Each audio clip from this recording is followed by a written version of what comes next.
நீங்கள் பார்த்து கொண்டிருப்பது உங்கள் ஜாஷுவா டிவி. சகல ஜனங்களுக்கும் நற்செய்தி.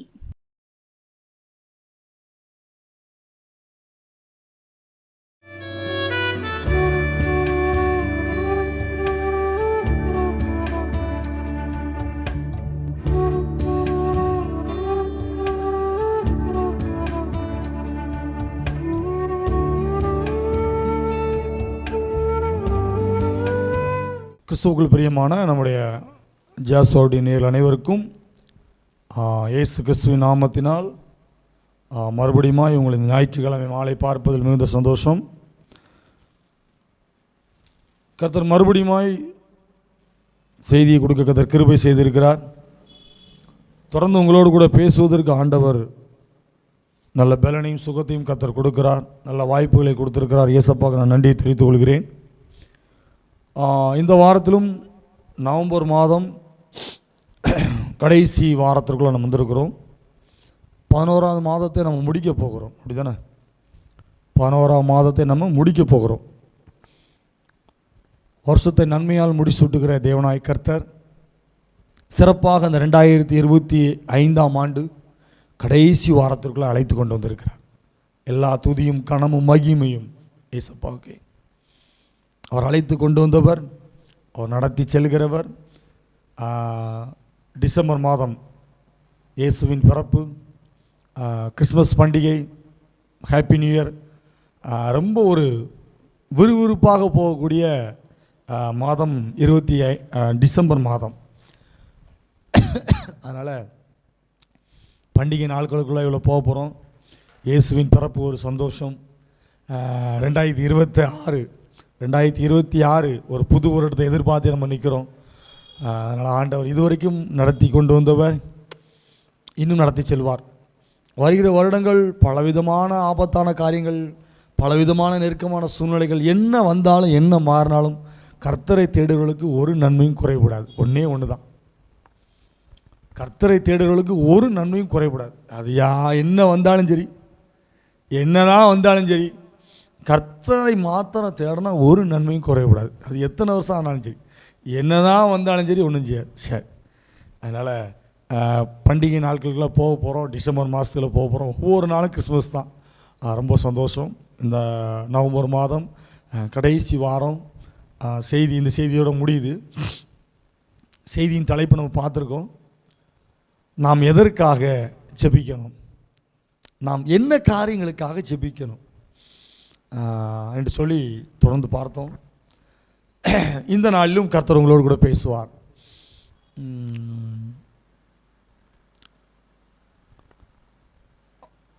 ஒரு சாதாரணமான ஒரு மனிதன் கூட ஒரு நல்ல நிலைமைக்கு வரணும் என்று சொல்லி எதிர்பார்ப்பான். இப்போ சாதாரணமாக இருக்கணும்னு சொல்லி யாரும் ஆசைப்பட மாட்டாங்க. ஒரு லெவலில் இருக்கிறவங்க அடுத்த லெவலுக்கு போகணும் ஆசைப்படுவாங்க, அடுத்த லெவலில் இருக்கிறவங்க அடுத்த லெவலுக்கு போகணும்னு சொல்லி ஆசைப்படுவாங்க. இப்படி எல்லாருமே வாழ்க்கையில், படிப்பில், பணத்தில், பதவியில், தொழிலின் காரியங்களில், ஊழியத்தில் எல்லாருமே வளரணும் அப்படின்னு சொல்லி ஆசைப்படுவாங்க. இது உண்மை. இப்போ நானும் நிறைய பக்கம் செய்தி கொடுக்க போயிருக்கிறேன், நிறைய சபைகளுக்கு போயிருக்கிறேன். ஆனால் எங்கேயுமே ஒரு ஆசீர்வாதத்தை குறித்து நான் ரொம்ப செய்தி நான் கொடுக்க மாட்டேன். ஏனென்று சொன்னால் நம்முடைய ஆண்டவர் நம்மளை ஆசீர்வதிக்கிறவர். அவர் நம்ம மேலே ரொம்ப பாசம் உள்ளவர். நம்ம என்ன தேவையெல்லாம் அவருக்கு தெரியும். அதனால் நம்ம சரியாக இருந்தாலே அவர் நம்மளை ஆசீர்வதிப்பார். அதனால் ஒரு சிலர்லாம் நிறைய எப்பவும் ஆசீர்வாதத்தை பற்றியே பேசுவாங்க, செழிப்பை பற்றியே பேசுவாங்க. நமக்கு அப்படி பேச தெரியாது. ஏன்னா நம்ம கர்த்தருக்குள் பரிசுத்தமாக இருந்தோம் என்று சொன்னால் ஆசீர்வாதங்களை பெற்றுக்கொள்ள முடியும். நான் கர்த்தருக்குள் கீழ்ப்படிந்திருந்தோம் என்று சொன்னால் ஆசீர்வாதங்களை பெற்றுக்கொள்ள முடியும். நாமும் கர்த்தரோடும் ஐக்கியமாக இருந்தால் அவர் ஆசீர்வாதங்களை பெற்றுக்கொள்ள முடியும். இப்படி நிறைய காரியங்கள் இருக்குது. மோசே எவ்வளோ பெரிய முகமுகமாய் பேசின மனிதன், கற்பலையில் சட்ட பிரமாணங்கள்லாம் எழுதி வேண்ட அந்த மனுஷன், அவனை கோபப்பட்டு அந்த காரியங்கள் செய்ததுனால, கண்மலை அடித்ததுனால அந்த கானான் தேசத்தில் போக முடியல. அப்போ ஆண்டவர் நம்மளை ஆசீர்வதிக்கிறவர். அந்த ஆசீர்வாதம் நம்ம செய்கிற ஏதோ ஒரு தவறுனால இழந்துருதோம். எனக்கு அதனால் நான் இந்த தேவன் உங்களை ஆசீர்வதிப்பார், தேவனுங்களை ஆசீர்வதிப்பார், தேவனுங்களை ஆசீர்வதிப்பார் அப்படின்னு சொல்லி எந்த ஒரு மனிதனையும் உற்சாகப்படுத்தலாம், இல்லைன்னு சொல்லலை. ஆனால் நம்ம பாவம் செய்யாமல் இருக்கணும். தேவனுக்கு பிரியமான ஒரு மனுஷனாக இருக்கணும். இப்போ நான் என் தகப்பனுக்கு உண்மை உள்ளவனாக இருக்கணும், நான் என் தாய்க்கு உண்மை உள்ளவனாக இருக்கணும். அப்போ நான் என் மனைவிக்கு உண்மை உள்ளவனாக இருக்கும் பொழுது அவர் வைத்திருக்கிற ஆசீர்வாதங்கள் எனக்கு வரும், அவர் வைத்திருக்கிற சந்தோஷம் சமாதானம் எனக்கு வரும். அதே போல தான் இன்றைக்கு இந்த வாரத்திற்கு நம்ம செய்தியை முடிப்போம். நாம் என்ன காரியங்களுக்காக ஜெபிக்க வேண்டும் என்று சொன்னால், என் தேவனே என் குடும்பத்தை ஆசீர்வதியும். என்ன சொல்லணுமா? ஏசப்பா நீங்கள் எங்கள் குடும்பத்தை ஆசீர்வதிங்க, நீங்கள் எங்கள் குடும்பத்தை நீங்கள் ஆசீர்வதிங்க. நாங்கள் இப்படியே கஷ்டப்பட்டுட்டே இருக்கக்கூடாது, கவலையோடும் கண்ணீரோடும் போராட்டத்தோடும் இக்கட்டான சூழ்நிலையும் இல்லை இல்லை இல்லை. நீங்கள் என்ன செய்யணுமா? ஏசப்பாட்ட, ஏசப்பா நீர் எங்களை ஆசீர்வதியும். யாக்கோபு அழகா சொல்றாரு, நீர் என்னை ஆசீர்வதித்தால் ஒழிய உம்மை நான் போக விட மாட்டேன். யாக்கோபு போகும்போது அவன் வெறுமையான ஒரு தனிமையான ஒரு மனிதனாய் போகிறான். ஆனால் பல வருடங்கள் கழித்து அவன் அதே இடத்துக்கு வரும் பொழுது மனைவி, பிள்ளைகள், ஆடு மாடு ஒட்டகங்களோட பல பரிவாரங்களோடு வருகிறான். நம்முடைய ஆண்டவர் ஆசீர்வதிக்கிற தேவன். அவர் உங்களையும் என்னையும் ஆசீர்வதிப்பார். எனக்கு ஊர் நல்லூர் தான், நான் சொல்லியிருக்கிறேன்.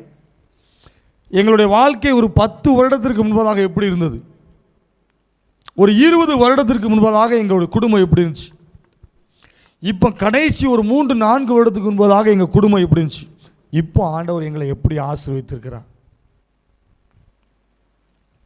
எங்களை ஆசீர்வதித்திருக்கிறார்.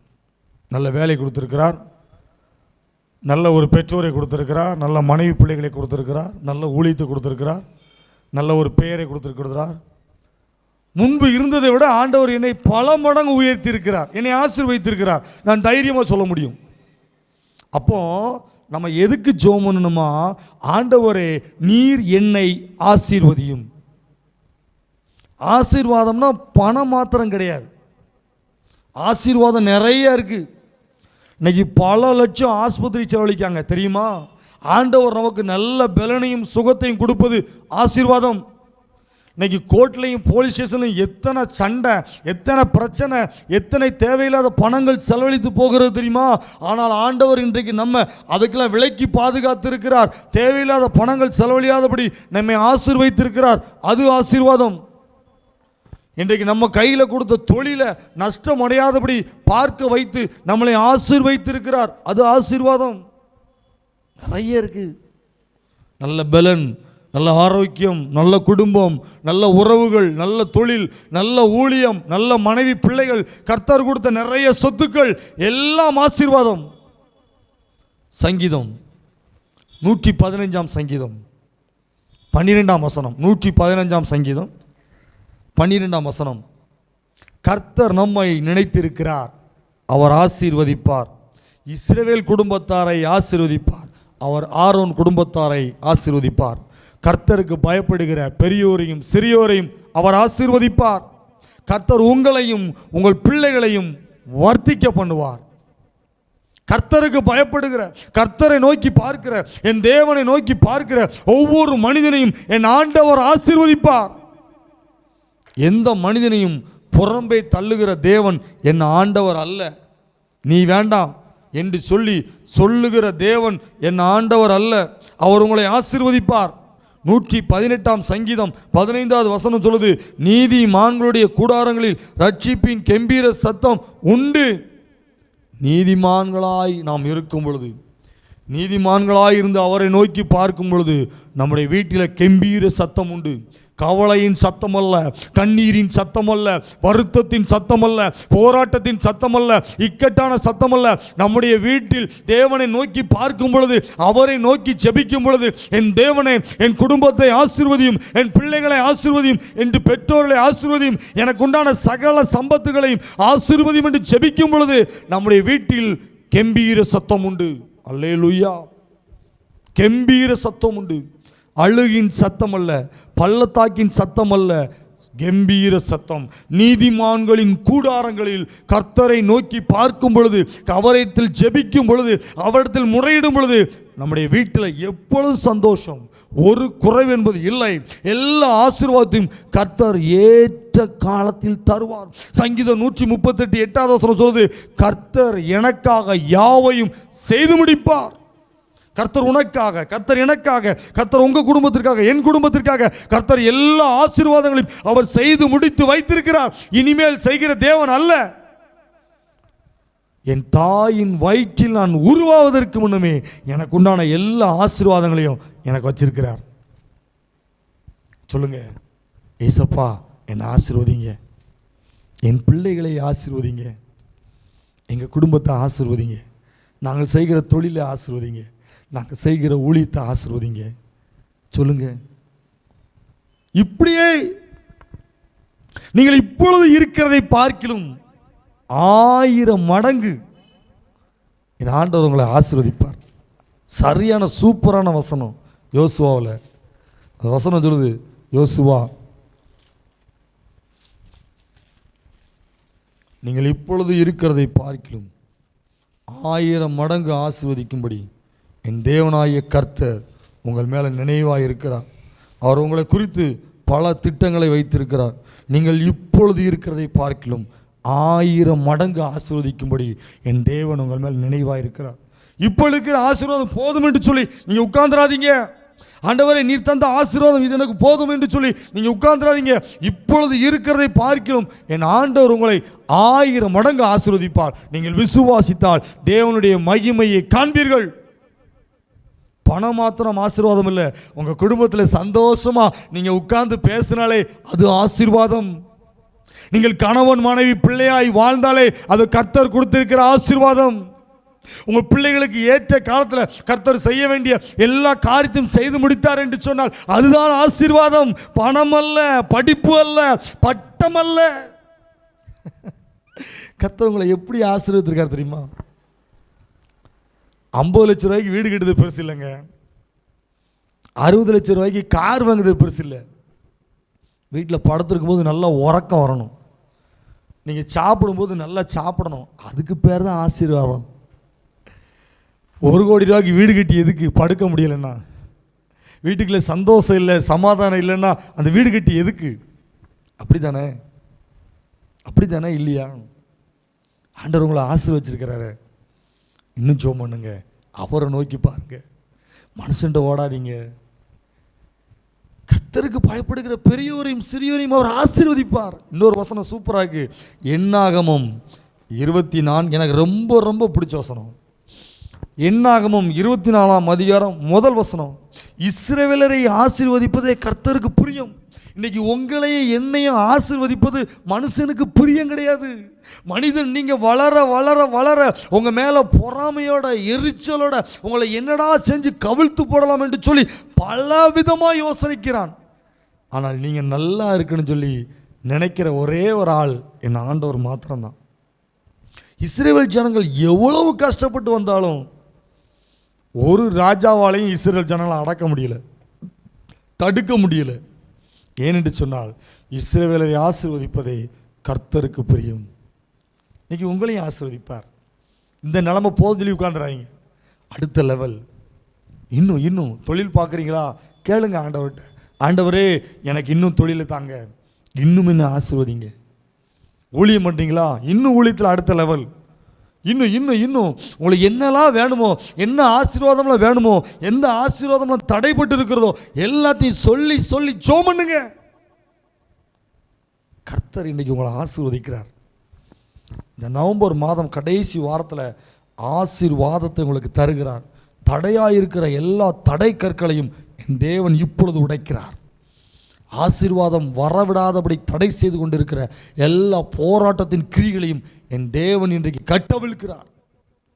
ஆசீர்வாதம் உங்களை தேடி வருது, ஆசீர்வாதம் உங்கள் வீட்டுக்குள்ளே வருது, நன்மை உங்கள் குடும்பத்துக்குள்ளே வருது, சிரிப்பு உங்கள் வீட்டுக்குள்ளே வருது, சந்தோஷம் உங்கள் வீட்டுக்குள்ளே வருது. சமாதானம் உங்களுடைய வீட்டுக்குள்ள வருது.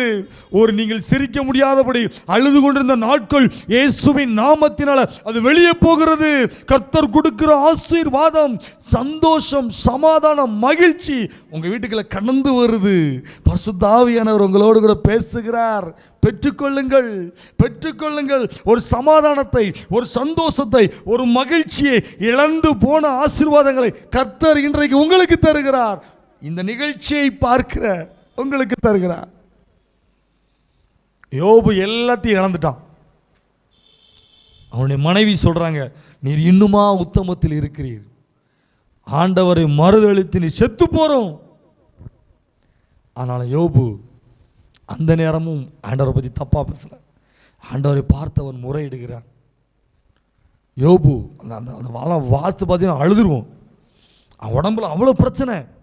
ஒரு கீழடக்க ஒரு ஓடு எடுத்து சொரிதான், சலம் வருது, புண்ணு வருது, நாற்றம். அவனுடைய நண்பர்கள் வந்து பார்க்குறாங்க, இவ்வளவு செல்வ சீமானா இருந்த இந்த யோபுவா இப்படி இருக்கிறான், ஆள் அடையாளம் தெரியல. பிள்ளைகள் இறந்து போனார்கள், ஆடு மாடு ஒட்டகம் எல்லாம் செத்து போச்சு. ஆனாலும் யோபு செஞ்ச ஒரே ஒரு காரியம், தன் நண்பர்களுக்காக ஜெபித்தான். யோபு 42ஆம் அதிகாரம். தன் சிநேகிதருக்காக யோபு ஜெபித்தான். செஞ்ச ஒன்னே ஒண்ணுங்க, ஜெபம், ஜெபம், ஜெபம். ஒரு நாள் உங்க ஜெபம் என்ன செய்யாது, வீண் போகாது. உங்களுக்கு ஆசீர்வாதம் வேணுமா, ஜெபம் பண்ணுங்க. உங்களுடைய தேவைகள் சந்திக்கப்படணுமா, ஜெபம் பண்ணுங்க. உங்களை வேற லெவலில் போகணுமா, ஜெபம் பண்ணுங்க. சொல்றதுக்கு கொஞ்சம், ஒரு சைக்கிளில் நான் அலைஞ்ச ஒரு மனுஷன். எங்கள் வீட்டில் ஒரு சைக்கிள் தான் உண்டு. ஒரு சைக்கிளில் எத்தனையோ வருஷமாக நான் அலைஞ்சிருக்கேன். ஆண்டவர் என்னை குறைவனைக்க வைக்கல, என்னை ஆசீர்வதிச்சிருக்கிறார். ஓப்பனாக சொல்லுதேன், ஒரு சைக்கிள் தான் எங்கள் வீட்டில் உண்டு. சொந்த வீடு இல்லாமல் நாட்கள் 14-15 வருஷத்துக்கு மேலே இருந்த நாட்கள் உண்டு. நீ ஒரு குறை வைக்கலைங்க, ஆண்டவர் எங்களை நிறைவாக்கியிருக்கிறார். யோபு 42ஆம் அதிகாரம் 10ஆம் வசனம். யோபு தன் சிறைதற்காக வேண்டுதல் செய்த போது கர்த்தர் அவன் சிறையிருப்பை மாற்றினார். யோபுவுக்கு முன் இருந்த எல்லாவற்றை பார்க்கிலும் இரட்டத்தனையாய் கர்த்தர் அவனுக்கு தந்தளினார். உங்களுக்கு ஆசீர்வாதம் வேணுமா, ஜெபம் பண்ணுங்க. எந்த ஆசீர்வாதம் குறைவாக இருக்கிறது, ஜெபம் பண்ணுங்க. அன்பு என்கிறது ஒரு ஆசீர்வாதம், சமாதானம் என்கிறது ஒரு ஆசீர்வாதம், ஒருமையாய் ஒற்றுமையாய் இருப்பது என்பது ஒரு ஆசீர்வாதம். இன்னைக்கு நிறைய வீட்டில் ஒற்றுமை இல்லை. பணம் இருக்குது, படிப்பு இருக்குது, கார் இருக்குது, பங்களா இருக்குது, ஆனால் என்ன இல்லை, ஒற்றுமை இல்லை. உண்மையான அன்பு இல்லை, சந்தோஷம் இல்லை, சமாதானம் இல்லை. நோவாவின் குடும்பத்தை ஆண்டவர் ஆசீர்வதித்தார். அநேக ஜனங்கள் செத்து போனாங்க. ஆனால் நோவாவின் குடும்பத்திற்கு கர்த்தருடைய கண்களில் கிருபை கிடைத்தது. நோவாவின் குடும்பம் மாத்திரம் அந்த அழிவிலிருந்து தப்பிக்கப்பட்டது. கர்த்தர் நோவாவை அவனுடைய குடும்பத்தையும் ஆசீர்வதித்தார். சங்கீதம் 127ஆம் சங்கீதம் 3ஆம் வசனம். இதோ பிள்ளைகள் கர்த்தரால் வரும் சுதந்திரம், கற்பத்தின் கனி அவரால் கிடைக்கும் பலன். குழந்தை இல்லாதவர்கள், குழந்தைக்காக காத்திருக்கிறவர்கள் ஜெபம் பண்ணுங்க. ஏசப்பா, இந்த குழந்தை செல்வத்தை எனக்கு தாங்க, குழந்தைகளை எங்களுக்கு தந்து எங்களை ஆசீர்வதிங்க. ஜெபம் பண்ணுங்க. ஏற்ற நேரத்தில் திருமணம் நடக்கணும்னு சொல்லி திருமணத்துக்காக எதிர்பார்த்துருக்கிற நீங்கள் ஏசப்பட்ட ஜெபம் பண்ணுங்க. ஏசப்பா, எங்களை ஆசீர்வதிங்க, திருமண காரியங்கள் ஏற்ற நேரத்தில் நடக்கணும். ஜெபம் பண்ணுங்க. வயோதிக நிலைமையில் இருக்கிறவங்க பலனுக்காக ஜெபம் பண்ணுங்க. ஒவ்வொரு காரியங்களையும் ஆண்டவர் உங்களை ஆசீர்வதிப்பார். 128ஆம் சங்கீதம் 128ஆம் சங்கீதம் 2ஆம் வசனம். உன் கைகளின் பிரயாசத்தை நீ சாப்பிடுவாய், உனக்கு பாக்கியமும் நன்மையும் உண்டாயிருக்கும். ஆண்டவர் சொல்லுகிற வார்த்தை, உன் கைகளின் பிரயாசத்தை நீ சாப்பிடுவ, உனக்கு பாக்கியமும் நன்மையும் உண்டாயிருக்கும். அது 4ஆவது வசனம். இதோ கர்த்தருக்கு பயப்படுகிற மனுஷன் இவ்விதமாய் ஆசீர்வதிக்கப்படுவான். கர்த்தர் சீயோனிலிருந்து உன்னை ஆசீர்வதிப்பாய். நீ ஜீவனுள்ள நாளெல்லாம் எருசலேமின் வாழ்வை காண்பாய். நீ உன் பிள்ளைகளின் பிள்ளைகளையும் இஸ்ரவேலருக்கு உண்டாகும் சமாதானத்தையும் காண்பாய் என்று கர்த்தர் சொல்கிறார். கர்த்தர் உங்களை ஆசீர்வதிக்கிறார். இந்த நவம்பர் மாதத்தில் வருடங்கள் 2025 11 மாதங்கள் முடிய போகிறதே. ஆண்டவர் எனக்கு ஆசீர்வாதம் நான் பெறவில்லையே, எனக்கு இந்த ஆசீர்வாதத்தில் குறைவாக இருக்கிறேனே என்று சொல்லி ஏதோ ஒரு ஆசீர்வாதத்திற்காக கண் கலங்கி நிற்கிறீர்களா? ஏதோ ஒரு ஆசீர்வாதத்தை எதிர்பார்த்து உட்கார்ந்து இருக்கிறீங்களா? ஆண்டவர் சொல்லுகிறார், உங்களை அவர் பொறுப்பெடுத்துக் கொள்கிறார்.